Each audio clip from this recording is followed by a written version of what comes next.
line today. For those of you who do not recognize me, those of you who do not know me, my name is Bruce. Bruce Lee. I have good kung fu. That you must know.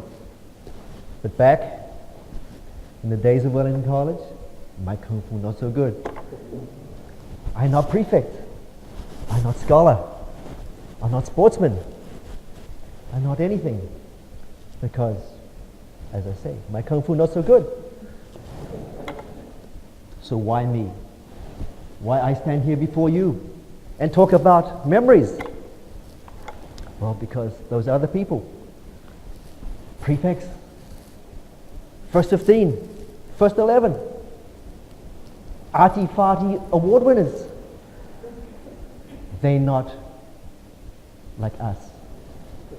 They are deviants. Now, I do not mean that in a rude way. I mean that in a statistical sense. Because in the plot, they fall outside 2 standard deviations from the mean. So they are deviant, are they not? And then if you have people who are prefect, sports people, maybe arty-farty, they are anomalies. They are not really us. They are not representative. Professor Philpott, you are here today. What do you call those people?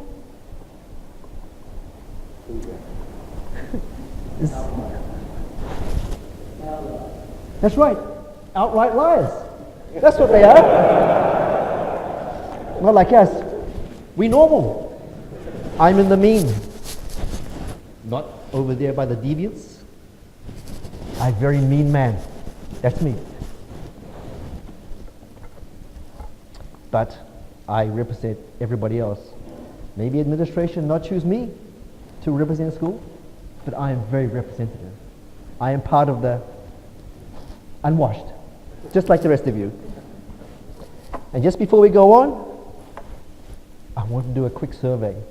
Everybody is talking to everybody else. You're asking questions. What do you do? Are you successful? Are you good? Are you making lots of money? Are you an artist? What are you? I haven't seen you for 40 years. So who wants to do a quick survey? Are we the 1973, the 1973, are we the best that ever was, that came out of Wellington College? Yeah. What do you say? Yeah, of course we are. And we will prove that right now with a quick survey. If you, any one of you, in any of the last 40 years, have won a Nobel Prize, stand up and be recognized. No? Even economics? I'll take that one too. Not so much, huh? How about knighted? Anyone had a knighthood? So Rob, no, not yet? Not yet. Coming, okay. I know. We're all greedy. We're after money. We must be the people who made the big bucks. If you've been on the Forbes 500 richest people in the world in any of the last 40 years, even if you married one, I don't mind. That's okay. I'll count that. Anyone here? No? We not do so good. I get it. Maybe we're just rich. Billionaires. Do we have any billionaires in the room? 1 billion? Lotto winners? Did you win a lotto? Okay. I don't think we are politics, so let's not go. Sports. Anyone here being an All Black? Olympian? I don't mention America's Cup. All right. Arts. Maybe that's it. We are the arty-farty class, the 1973rds. Oscar winners? Emmys? BAFTAs? Silver Scrolls? How about you were good at making videos? Anyone get a video out there with 1 million hits? A cat video? No? It's not so good, guys. I think maybe we're the romantics. That's what we are. We're the romantics. If you are on your 5th wife Stand up now and be recognized. No?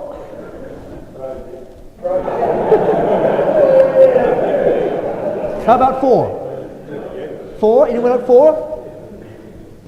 3? Oh, come on, guys. Are we all stuck on the first one? Okay. 1979. Why am I saying that? Roger Waters of the band Pink Floyd, he unleashed his iconic song, Another Brick in the Wall. No, Mr. Bowling, don't mention the war. Oh, okay. So we won't mention that. Thank you, Manuel. In 1979, BBC Two came out with their counter comedy. It was called Not the 9 O'Clock News. And so, in honor of that, this is not the toast to the school. We will talk about other things. We will talk about memories. In 1969, 10 years before that, Neil Armstrong changed the world. And as he uttered those immortal words, one small step for man, we were making our tiny little steps up the driveway. We were making that transition from Form 2 to Form 3. Was that scary? Form 3. We were third formers. Thirds. Turds. And words in this environment are very, very important indeed. They didn't call us turds for nothing. It's just not just to put us down. Oh no, the whole thing about school, it's a word game. And we'll talk about that. Uniforms, grey, shirts, jerseys, pants, black socks, black cap with a knob on it. You know, as I walked through the archives and I saw those historic knobs on there, I think, how did that survive without being denobbed? Because we've all lived it. We've all walked our life as third formers trying to hide our cat in case the fourth formers find it and denob it. And some of us are so self-sacrificial, we pulled the knob off ourselves. You cowards. I didn't. I had to be denobbed. Okay, but the other thing is, we lost teachers when we made the transition from Form 2 to Form 3. We didn't have teachers. We gained masters. And if they were the masters, what were we? The slaves, you see? It's all about words. And we were going to be beaten into submission. We were going to be beaten into conformity. And we lost, well, I lost something that was given to me at birth. Something that we're all given at birth. And something very dear and very important to us. I lost my first name. I wasn't Colin anymore, or Bruce. I was Chew, sit down. Chew, shut up. Chew, where's your homework? And the ironic thing about it is, it wasn't just the teachers who were calling me Chew. People who I'd known in Karori Normal School, they were calling me Chew all of a sudden. Oh, what the heck's with that? Now, I'm glad that tradition is over. I have a nephew who comes to the school and he tells me, I asked him, what do they call you? Oh, they call him Justin, because that's his name. You know, Justin? Don't they call you Chew? Well, that's a bit impersonal, isn't it? Well, let me tell you, 40 years ago. Okay, but you know, as the school taketh, it does give back. Gave us back something very dear and very precious, something that we will hold and treasure for the rest of our school life, something that we would keep close to our body. Who remembers our pencil box project? Yeah, that's what it's all about. All your treasures would be in the pencil box. And you could look around the class and see, that guy's not using it anymore. He became a bit of an anomaly.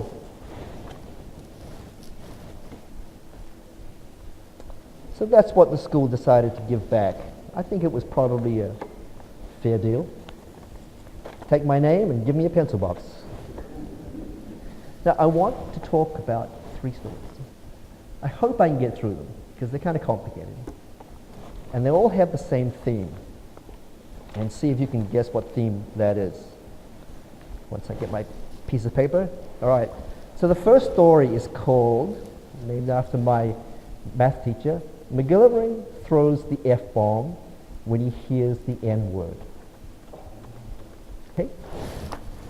So, McGillivray taught us third form math, and he was also a very accomplished chemist, not pharmacy kind, you know, the one that teaches chemistry. And he would walk into the room with his white smock lab coat. For God's sake, man, it's math. You don't need a white coat. But that's how he would hold himself. And words to him were very, very important. How important? You had to use the right word. And he was teaching us not just math. He was teaching us the new math.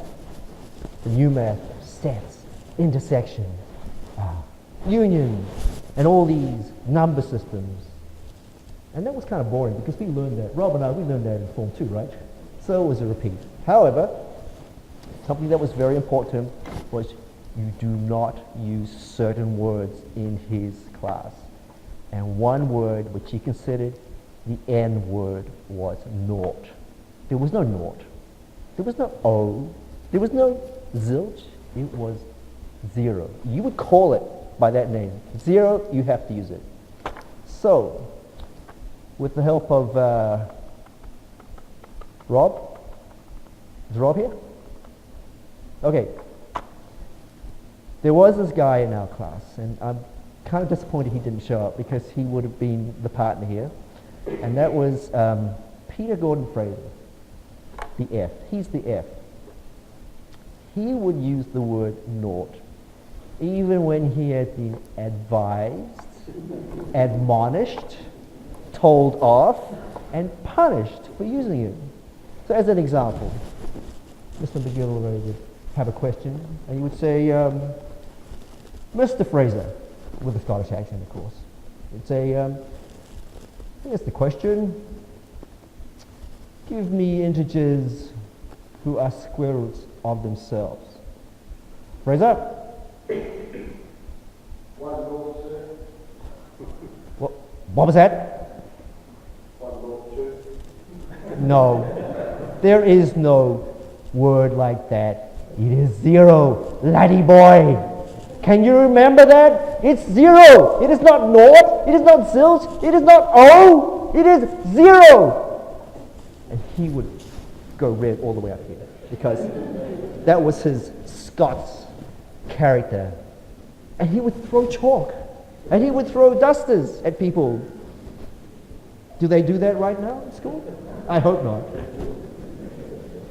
He was famous for that. You know, I don't know whether I learned a lot from Mr. McGillivray, but I do know that when I go to see the movies and I watch Daniel Craig replay his character, I keep thinking, that is 007, because I can't call it anything else anymore. Okay, and then, I mean, what is all that about? It's basically about nothing.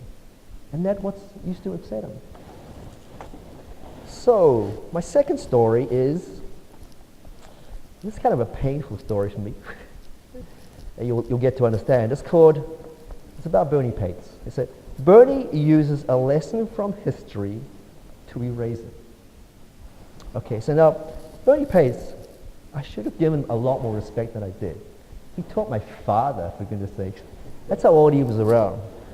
And he was actually not such a bad teacher. He wasn't hopeless, for sure. He taught from the books. And he taught me Latin, which I really enjoyed the first year. And then he taught me French. Didn't enjoy that so much. But he didn't just teach any French. He taught special French. He taught the French, not the one that after you learn everything that he taught, you could go walking down, go to Gay Paris and down the Champs-Élysées and talk to the mademoiselle and the mesdames, because you'd probably get it wrong and you'd end up talking to the gendarmes instead. That's how good his French was. But you know, his French served one purpose, and that was get you through school cert. And I think that was good enough. However, well, you didn't have him there.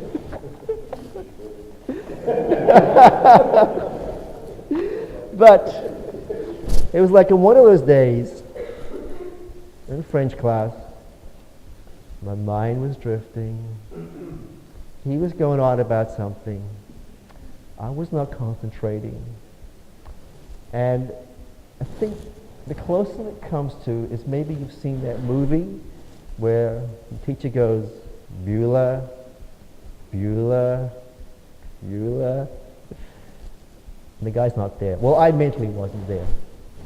And so as Bernie Pace was going on the French lesson, I kind of, without any knowledge I was doing it, my hand reached forward into my pencil box and I pulled out my GPS. GPS? Pulled out my compass. Okay. That was one of those mathematical ones. And I held it down below the desk. And without really knowing why, I began to etch some words into the desk. 3 words which became somewhat immortal.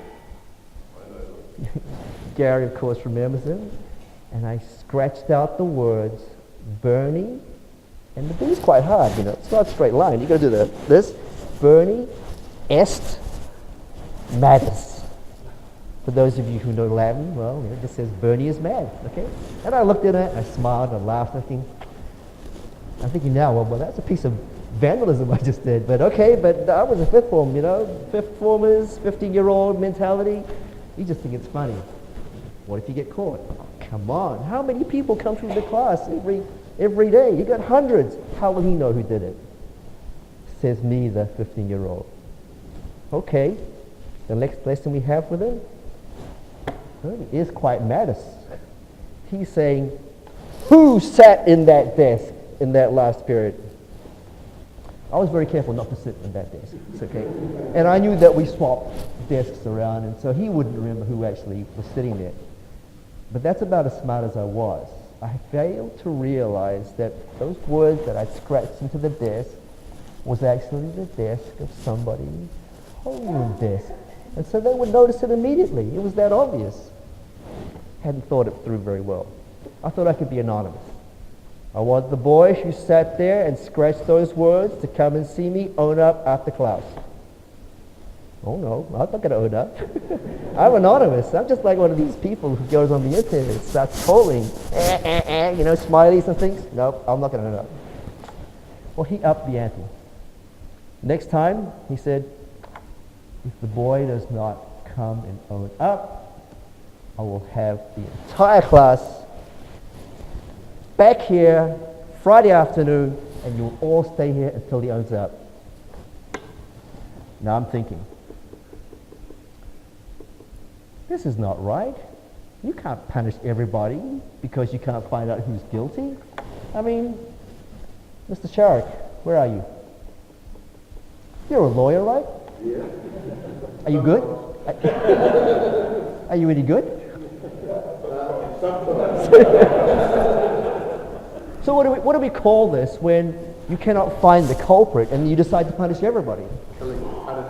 Right. Now, have you ever been to Switzerland? Yes. Is there a little place called Geneva there? The big fountain, yes. Yes. Now, wasn't there a conference and a convention that was set up there? And it was even done in French. Oh, well. Pardon moi, okay. Now, so, didn't this contravene the Geneva Conventions? Yes, but was it war? Oh, well. Maybe not, but... okay, but anyway, I was not gonna worry about this. This was 5 chalet, 1 for all for one. No one's gonna turn me in. I'm fine. Okay, so Friday afternoon, I went back and I saw Mr. Pates and I said, mea culpa. I done it. And I'm not sure whether he was disappointed that it was me, or whether the fact that I'd spoken some Latin in a French class. Come and see me after school. Yes, sir. I'll do that. So Friday afternoon, went to see him. And he marched me over across the quadrangle. And we went to Laurie Gardner's office. Yeah, that is not good news, you know. All right, it's bad enough that I have to, you know, go back and own up and then go to Laurie Gardner's office. I'm thinking, okay, who's going to do this? Who's going to do these? Is it going to be you, the old man, or is it going to be Laurie Gardner? Because that bit I'm afraid of, How if you do the crime, Okay. Well, turned out it was Bernie who wanted the honor. So it wasn't so bad. But when I merged, I came out with two things. One was a pretty tender bum, and I earned the honor to put 6 notches in my belt. Yeah, okay. So it was worth it, I got off easy. It could have been Laurie Gardner, so that I would have been crawling out. And then we went back to his room. A sand block, glass paper. Clean it up. Yes, sir. So, grab the desk, turn it aside, and I began to erase history. But before I did that, I noticed there were some embellishments to my work. It wasn't just Bernie-esque matters. Some other anonymous people had added other words like spasticus and stupidus. I mean, how puerile can you be? I erased it all. History was gone. So, immortal words, no more. Okay, so that's the second story. The third story is called Jackie's O. Now, we had this lady teacher whose name was Jackie. And does everyone remember her? Anyone remember her? Yeah. Oh, was that Frank's girlfriend? Frank? Yeah. No, Frank. Yeah, Frank the one. Yeah. Now, she made 2 mistakes in teaching our class. One is, she wanted to be our friends, okay? She wanted to talk to us like an adult to adult, level. My God, we're just kids, And the other one mistake was, she was good looking. You don't bring a good looking, woman into a class of adolescents. We were so childish. But that bit aside, she taught us English, at least she tried to. And she tried to build the relationship saying, I'm dealing with adults here, I need to talk to you like adults. We were just uncontrollable. And it wasn't that we were trying to disrupt the class, we would just talk. We would joke, we would say what's on TV, and then next thing you know, she'd be screaming, keep it down, oh, all right, whatever. So she didn't really have good control of the class, which was amazing because she took under her wing a student teacher, some young woman who was even younger than her. She was training. She was going to watch Jackie and say, I'll study what you do and I'm going to prepare a lesson. And then come the day, she would have to go to the front of the class and she would have to teach solo, flying solo. That must have been quite daunting for her. But we didn't care. We were going to be doing exactly what we did, which was paying no attention, chatting, joking, making noises. And while she was flying solo, that was just the one day that Jackie did not show up for class. So she was by herself, except for one other person in the room. And that was her evaluator. She was being evaluated as a teacher. And I'm thinking back, oh my God, we did that to someone, who was about to embark on a teaching career. What do we know? We were like 15, 16, So she began, she had a prepared lesson, and you knew it wasn't like continuity. It wasn't something that Jackie had done and she was just going to carry on. No, this was completely out of context. She was teaching something else. She began, she couldn't keep control. The noise built up louder and louder until finally the person who was doing her evaluation just couldn't stand it anymore. He got up, and he was a fairly big guy. He said, all right, that's enough, thank you. Sit down, I'll take over. And we're amazed, You're going to take over? All right, but he managed to keep control because he's a big, strong man. He took over and he actually admitted, this is the first time I've ever had to do this. First time I've ever had to interrupt, one of these lessons from my student teacher. And I'm thinking, gee, does that mean we get a badge of honor or something? No, it didn't end there either. So a few classes later, we bring that name back again. Mr. Laurie Gardner walks in to see the teacher. I can't remember the exact details. And he says to us, This is the class that had to interrupt the teaching lesson. I said, oh, this doesn't sound good, because you don't want Laurie Gardner to be speaking badly about you, because it's going to come back at you. And we were wondering where this was going. Okay, I'm going to come back and see you guys later. He left. Next day in assembly, I was sitting next to Ross Little. And we were just at the back of the hall as normal, you know, waiting for the assembly to start. And then, stand, right, we stand. In walks Sam Hill. As normal, as what was expected. But behind him was this enormous guy, a hulk of a guy. So wide, so tall. This is not somebody that anyone in our first 15 would want to deal with, I can assure you. And I said to Ross, gee, are we up Ship's Creek?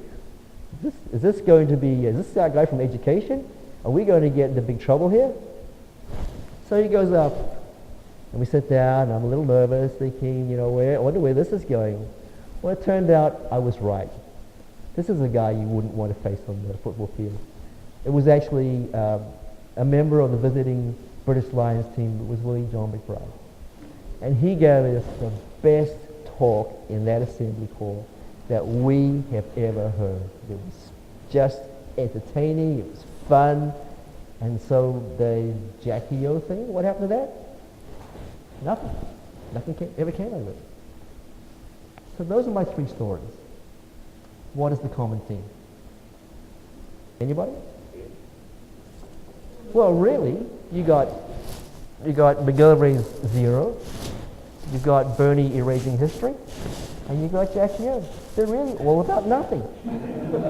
So, is that my sum total of memories of Wellington College? Is it really all about nothing? So I would say to you, oh, it was better than that. So, as a non-standing way, I'm going to ask you guys to be upstanding, and we're going to toast the college because it was better than nothing. Okay? It was better than nothing.